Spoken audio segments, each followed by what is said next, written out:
YCP నుంచి బయటకు వచ్చిన మంగళగిరి మాజీ ఎమ్మెల్యే ఆళ్ల రామకృష్ణారెడ్డి పద్ధతి మాత్రం మారలేదు.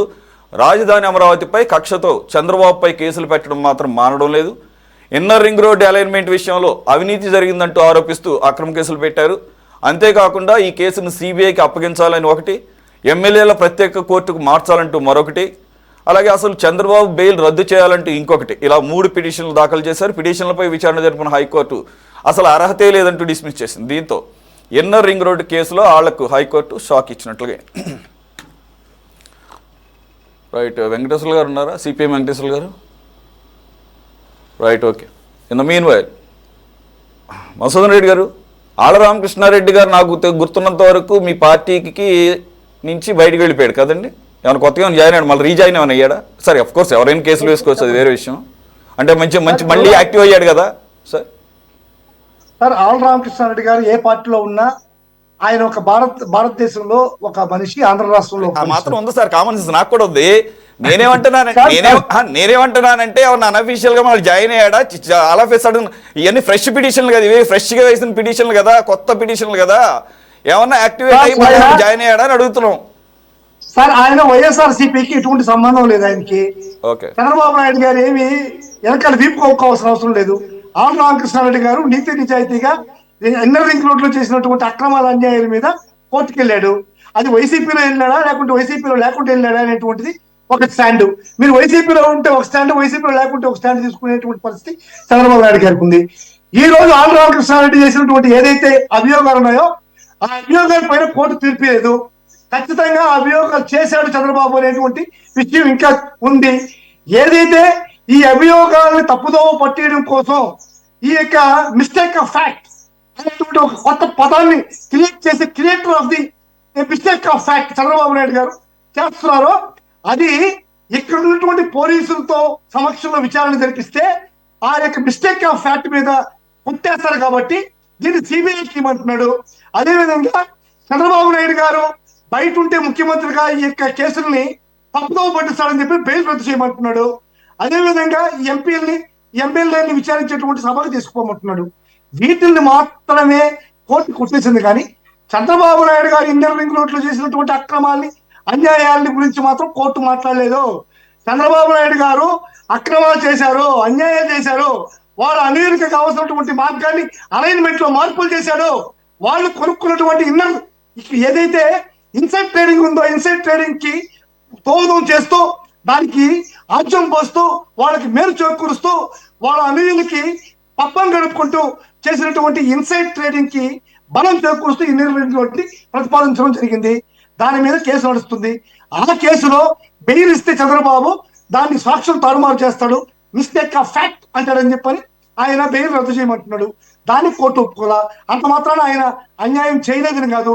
అదేవిధంగా సిబిఐకి ఇవ్వమంటున్నాడు, నో అన్నది. అంత మాత్రాన చంద్రబాబు నాయుడు అన్యాయం చేయలేదని కాదు. ఎంపీ ఎమ్మెల్యే సభ ప్రత్యేక కోర్టుకు పంపించమంటున్నది, వద్దన్నది. దానికి మాత్రాన ఎమ్మెల్యే చంద్రబాబు నాయుడు గారు అన్యాయం చేయలేదని కాదు. చంద్రబాబు నాయుడు గారు ఇన్నర్ రింగ్ రోడ్లో చేసినటువంటి దారుణాలు అన్నీ కూడా వర్ణనాతీతం, వాటికి చాలా కథ ఉంది. అందువల్ల ఖచ్చితంగా ఏ కోర్టు అయినా సరే మిస్టేక్ ఆఫ్ ఫ్యాక్ట్ ఈ రోజు పుట్టినా సరే ఎప్పుడుకో ఒకప్పుడు ఏదో ఒక రట్లో ఖచ్చితంగా చంద్రబాబు నాయుడు గారు దీనికి ప్రాయశ్చిత్తం అనుభవించాల్సిందే, ప్రజా కోర్టులో ప్రాయశ్చిత్తం అనుభవించాల్సిందే. ఇన్నర్ రింగ్ రోడ్డు మీరు ఆలోచించారంటే ఒకసారి దాంట్లో ఎన్ని అవకతవకలు జరిగాయో దానికి పెద్ద డిబేటే ఉంది, పెద్ద కథే ఉంది, హిస్టరీనే ఉంది. కాబట్టి దీంట్లో నుంచి చంద్రబాబు నాయుడు గారు తప్పించుకోలేరు.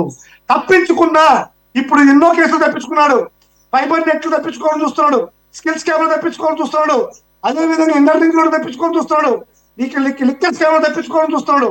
ఈ విధంగా 164 స్టేట్మెంట్ ఎవరైతే ఇచ్చారో ఆ 164 స్టేట్మెంట్ ఇచ్చిన వాళ్ళందరూ కూడా భయపెట్టి మళ్ళా కూడా స్టేట్మెంట్ ఇచ్చి మిస్టేక్ ఆఫ్ ఫ్యాక్ట్ గా దాన్ని డిక్లేర్ చేయాలనేటువంటి దురుద్దేశం చంద్రబాబు నాయుడులో ఉంది. ఇది ప్రజలందరికీ తెలుసు. ప్రభుత్వాలు ఖచ్చితంగా దీనికి సమాధానం చెప్పాల్సిన పరిస్థితి ఉంది. ఈ 164 స్టేట్మెంట్స్ ని ఎందుకు దురుద్దేశంగా మారుతున్నారు అనేది ప్రజలకు కూడా చెప్పాల్సిన అవసరం ఉంది. యాక్చువల్గా ఏంటంటే మిస్టేక్ ఆఫ్ ఫ్యాక్ట్ అనేది చంద్రబాబు నాయుడు గారు సృష్టించిన కొత్త పదం కాదు. మిస్టేక్ ఆఫ్ ఫ్యాక్ట్ అనేది లీగల్ పరిభాషలో ఉంది. ఎందుకంటే నేను కూడా లా చేస్తున్నాను. మిస్టేక్ ఆఫ్ ఫ్యాక్ట్ అనేది కొత్తగా పుట్టింది కాదు. రెండో పాయింట్, ఈ కేసులన్నీ గత ప్రభుత్వ హయాంలో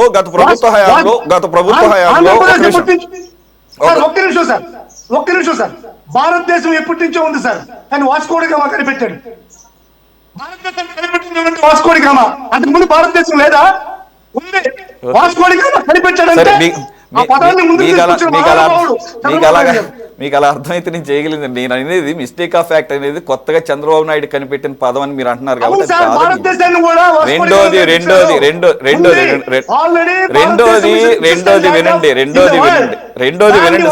కనిపెట్టాడు. వినండి సార్. రెండోది దర్యాప్తు సంస్థలు ఒక నిమిషం ఆగండి సార్, ఒక నిమిషం కంటిన్యూస్. దర్యాప్తు సంస్థలు మిస్టేక్ ఆఫ్ యాక్ట్ కింద వాటికే అవే చెప్తున్నాయి అంటే దాని అర్థం మరి గత ప్రభుత్వ హయాం మీ హయాంలోనే కదా ఈ మొత్తం కేసులను పెట్టింది. కక్ష సాధింపులో భాగంగా దర్యాప్తు సంస్థలను ప్రభావితం చేసి పెట్టించారనే అనుమానాలు కలుగుతున్నాయి దీన్ని బట్టి. కాబట్టి అది కూడా మనం మరి దానికి కూడా మీరు సమాధానం చెప్పుకోవాల్సి వస్తుంది. రఫీ గారు ప్లీజ్. రఫీ గారు నాకు ఒక్కటి క్లారిటీ ఇవ్వండి, అసలు ఎన్ఆర్ రింగ్ రోడ్ అనేది అసలు ఏంటది? అది అసలు దాన్ని ఏమంటారు, అప్రూవల్ అయిందా? ఆ ప్లాన్ అప్రూవల్ అయిన తర్వాత అలైన్మెంట్ మార్చారా, లేకపోతే అలైన్మెంట్ మార్చిన తర్వాత ఫైనల్గా దాన్ని తీసుకున్నారా? అసలు ఇప్పుడు అది లైవ్లో ఉందా? Is it still in live? Suresh గారు, మీరు ఒక క్లారిఫికేషన్ అడిగారు. ఆళ్ల రామకృష్ణారెడ్డి గారు, జగన్మోహన్ రెడ్డి గారు మంగళగిరిలో ఆయనకి టికెట్ ఇవ్వట్లేదని తెలిసి వేరే వాళ్ళకి ఇస్తున్నారని తెలిసి ఆయన షర్మిల గారు కాంగ్రెస్ పార్టీ అధ్యక్షురాలు అయినప్పుడు వెళ్ళాడు. గన్నవరం వెళ్ళి ఆమెకి వెల్కమ్ చేసి దండేశాడు, శాలువా కప్పాడు, మీటింగ్లో కూడా పాల్గొన్నాడు. వారం రోజులకి మళ్ళీ జగన్మోహన్ రెడ్డి గారి దగ్గరికి వచ్చేసాడు ఆయన. మీరు అది మర్చిపోయారు. ఆ విజువల్స్ కూడా ఉన్నాయి. జగన్మోహన్ రెడ్డి గారు పిలిపించి నీకు మన ప్రభుత్వం రేపు వచ్చిన తర్వాత ఎమ్మెల్సీ ఇస్తానులే, నీకేం ప్రాబ్లం లేదు, నువ్వు ఉండి ఇక్కడ. అది అంటే మళ్ళీ నేను కాంగ్రెస్ పార్టీకి రాజీనామా చేసి వైసీపీలో చేరాలని ఆయన ప్రకటన కూడా చేశాడు, ఎక్కడ జగన్మోహన్ రెడ్డి గారి ఇంటి దగ్గర నుంచి. కానీ అది ఒకటి క్లారిఫై మీకు చేస్తా ఉన్నా. ఇదంతా కూడా జగన్మోహన్ రెడ్డి గారి ఆఫీసులో ఆ తాడేపల్లి ప్లాన్లో జరిగేటువంటి వ్యవహారాలు. ఇన్నర్ రింగ్ రోడ్డు గురించి మీరు అడిగారు. ఇన్నర్ రింగ్ రోడ్డు అనేది ఒక ప్రతిపాదనే, దానికి ఏం బడ్జెట్ కేటాయించలా, కేంద్ర ప్రభుత్వం నుంచి అనుమతి తీసుకోవాలా, 1 ఎకరం భూమి సేకరించలా, పేపర్ మీద ఓ ప్లాన్ వేశారు. ఏం మాట్లాడతారు వీళ్ళు? ఆయన మాట్లాడించుకోండి సార్, ఆయనతో మాట్లాడించుకోండి. మసూదన్ రెడ్డి గారు, నేను కూడా ఎందుకు డౌట్ అడగాల్సి వచ్చిందంటే, లేదు ఇది కోర్టు ముందు మొదటిసారి వచ్చినప్పుడు కోర్టు మాట్లాడిన మాటలు నాకు గుర్తున్నాయి. అది డౌట్ అవునా కాదా అని క్లారిఫికేషన్ తీసుకుంటున్నా. అది అసలు దానికి అప్రూవలే లేదు, ఇంతవరకు ల్యాండ్ ఎక్విజిషన్ కూడా జరగలేదు. అది నేను విన్నాను, అవునా కాదా అని మరోసారి అడుగుతున్నా అంతే. మీరేమో ఒకవేళ మీరు ఒకసారి స్టడీ చేయండి, మళ్ళీ డిబేట్ పెడదాము, అప్పుడు వచ్చి ఇది తప్పని మీరు చెప్పొచ్చు. రఫీ గారు, ఇప్పుడు కోర్టులో కేసు ఇచ్చినప్పుడే కోర్టు అడిగింది, కోర్టుకి ప్రభుత్వం చెప్పింది అసలు ఔటర్ రింగ్ రోడ్డు మీద రూపాయి రాష్ట్ర ప్రభుత్వం బడ్జెట్ కేటాయించలా, 1 సెంట్ సేకరించాలా. ఇన్నర్ రింగ్ రోడ్ దానికి ఏదో లింగంనేని రమేష్ గారికి ఇంటి దగ్గర నుంచి అలైన్మెంట్ మార్చారని, చంద్రబాబు నాయుడు గారు 10 సంవత్సరాల క్రితం కొన్నటువంటి హెరిటేజ్ భూముల దగ్గరికి దాన్ని తీసుకెళ్లారని వాళ్ళు ఊహించుకొని కేసు పెట్టారు. కోర్టు దాన్ని పరిగణలో తీసుకోవాలా.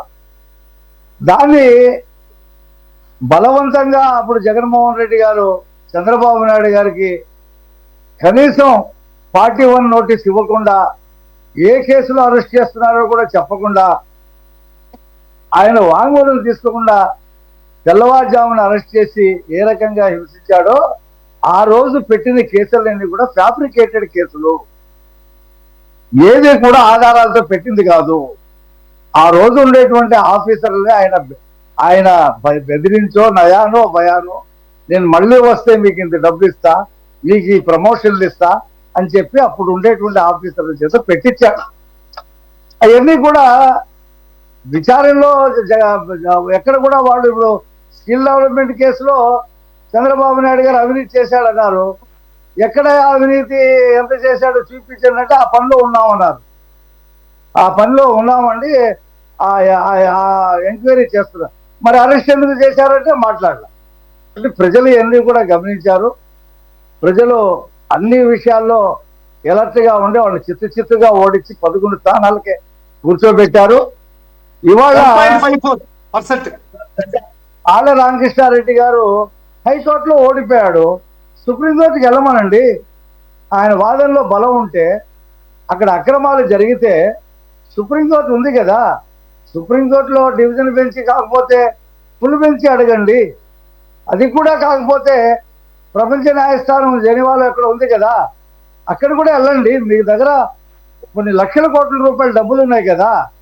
మీరు అమరావతికి మీరు ప్రపంచ బ్యాంకే ఉత్తరాలు రాసిన వాళ్ళు కదా, లోన్లు ఇవ్వద్దని చెప్పి. ఇప్పుడు మీరు ప్రపంచ స్థాయిలో కూడా వెళ్ళండి. తప్పేముంది? మీ దగ్గర బలమైనటువంటి ఆధారాలు ఉంటే సుప్రీంకోర్టు ఉంది కదా. సుప్రీంకోర్టు అనేక కేంద్ర ప్రభుత్వం జడ్జిమెంట్స్ ను కూడా కొట్టిపడేస్తుంది వాళ్ళు తెచ్చినటువంటి చట్టాన్ని. అయితే సుప్రీంకోర్టుకి వెళ్ళండి. ఇప్పుడు అతను ఎవరో ఆనంద్ అనేటువంటి పాస్టర్ హైకోర్టులో తీర్పు చెబితే కాదని సుప్రీంకోర్టుకి వెళ్ళాడు. సుప్రీంకోర్టు అదే చెప్పింది.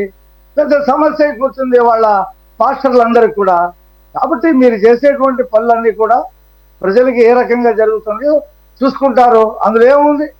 మీరు మంగళగిరి ఆ ప్రాంతాలందరిలో చెప్పండి, మైక్ పెట్టుకొని చంద్రబాబు నాయుడు గారు ఇన్నర్ రింగ్ రోడ్లో ఇంత అవినీతి చేశాడు, ఈ రకంగా పొలాలన్నింటినీ కూడా తిప్పాడు. మా రాజశేఖర రెడ్డి మాత్రం హైదరాబాద్ రింగ్ రోడ్ని పాము మెలికల్లా చేశాడు తప్పితే రౌండ్ గా ఎక్కడ చేయలేదు. ఈయన రౌండ్ గా చేస్తున్నాడు. చంద్రబాబు నాయుడు కట్టాను, చంద్రబాబు నాయుడు కట్టాను router ring overall. Thank you sir. Rajasekhar కట్టాను ఒప్పుకున్నారు. Thank you. మీకు సాక్షి పేపర్ ఉంది, మీకు సాక్షి పేపర్ ఉంది. ప్రజలకు తెలియజేయండి. చెప్పారు. Thank you. మధ్యలో ఇలా మాట్లాడితే ఏం మాట్లాడతామండి? చంద్రబాబు నాయుడు గారు ఇన్నర్ రింగ్ రోడ్లో అక్రమాలు చేశాడని ప్రజల్లో చెప్పండి, మైక్ తీసుకొని సాక్షిలో వేయండి. సాక్షిలో గుండెపోటు అని చెప్పి వేశారు కదా మీరు. వివేకానంద రెడ్డి గొడ్డలతో ఎలా చంపాడో జగన్మోహన్ రెడ్డి సాయంత్రం వచ్చి చెప్పాడు. ఎన్నిసార్లు కొట్టారు, ఏ రకంగా కమ్మౌట్ నుంచి, అప్పటి వరకు ఎవరికి తెలియదు. గుండెపోటే అనుకుంటున్నాం మేమంతా. రెండో రోజు చేశారు కదా, చంద్రబాబు చంపించాడు ఆయన చేతిలో కత్తి పెట్టి. మీ చేతిలో పేపర్ ఉంది కదా, ఇన్నర్ రింగ్ రోడ్ లో జరిగినటువంటి అక్రమాలు ఏంటో మీరు మైక్ పట్టుకొని తిరగండి, సాక్షిలో వేయండి, సాక్షి పేపర్లో వేయండి. ఇంకా మీకు 2-3 టీవీలు ఒత్తాసు పలికేటువంటి 3-4 టీవీలు ఉన్నాయి, వాటిల్లో కూడా చెప్పండి. ప్రజల్లో చైతన్యవంతంగా చైతన్యం తీసుకురండి. అందులో ఏముంది? సుప్రీంకోర్టుకి వెళ్ళండి. ఇప్పుడు ఇమ్మీడియట్ గా ఇవాళ జడ్జిమెంట్ వచ్చింది. ఓకే, మైకుల్లో చెప్పడం కష్టం. అది దాని బదులు మీరు చెప్పిన 2 ఆప్షన్ కరెక్ట్గా ఉంటుంది. అదే జరుగుతుంది కూడా ఇప్పటి నుంచో. రైట్. ఎనివే, కోటేశ్వర గారు, మెటీరియల్ ఉంటే కోర్టులే పరిగణలోకి తీసుకుంటాయి. ఇప్పుడు తెలుగుదేశం పార్టీకి ఇలాంటి ఒక తలనొప్పి తగ్గిపోయింది. హైదరాబాద్ ఇది హైకోర్టు. ఆళ్ల రామకృష్ణారెడ్డి ఏదైతే సిబిఐకి అడిగాడో దాన్ని కొట్టేసింది, దాని వాదన కొట్టేసింది. ఏదైతే బెయిల్ పిటిషన్ రద్దు చేయమన్నారో ఆ వాదన కొట్టేసింది. ఏదైతే ఎమ్మెల్యే ఎంపీ స్పెషల్ కోర్టుకి రమ్మన్నారో ఆ వాదన కొట్టేసింది. కేసులు కాదు కొట్టేసింది. చంద్రబాబు నాయుడు గారు ఐడియా ఉంది సార్, ఐడియా ఉంది సార్, కేసులు కాదు కొట్టేసింది. ఐడియా ఉంది సార్, ఐడియా ఉంది సార్, ఐడియా ఉంది సార్.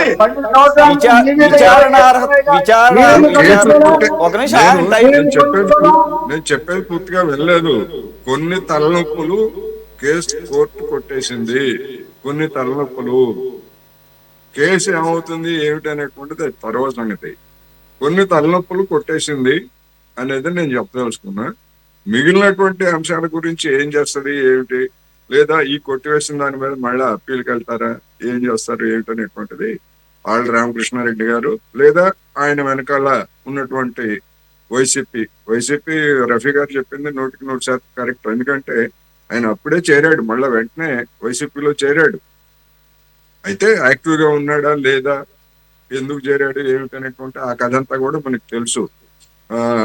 ఆయన వెనకాల ఉన్నటువంటి పెద్దలు మళ్ళా ఆయన్ని తీసుకురావడం ఇవన్నీ కూడా తెలుసు. అందుకని ఇది కొన్ని తలనొప్పులు తగ్గాయి అంతే. అంతకు మించి మిగిలినటువంటి మళ్ళా కేసు దాఖలు చేయొచ్చు ఫ్రెష్ గా వేరే అంశాలతోటి, లేదా ఉన్నత న్యాయస్థానానికి లేదా హైకోర్టు ఫుల్ బెంచ్కి అట్లా వెళ్ళొచ్చు. కానీ ఇవన్నీ కూడా పార్ట్ ఆఫ్ ది గేమ్ లో జరుగుతున్నటువంటివే అనేది నేను చెప్పదలుచుకున్నా. దీనివల్ల రాష్ట్ర ప్రభుత్వానికి ఒక తలనొప్పి తగ్గింది తప్ప ఏదో పెద్ద మేలు జరిగేది ఏమి ఉండదనేది నా అభిప్రాయం. Thank you very much for joining. Koteswara గారు, రఫీ గారు, మసూదన్ రెడ్డి గారు అండ్ వెంకటేశ్వర గారు. ఇది వాళ్ళ టాప్ డిబేట్. మరో అంశంతో మళ్ళీ కలుద్దాం. Stay tune to City 24/7.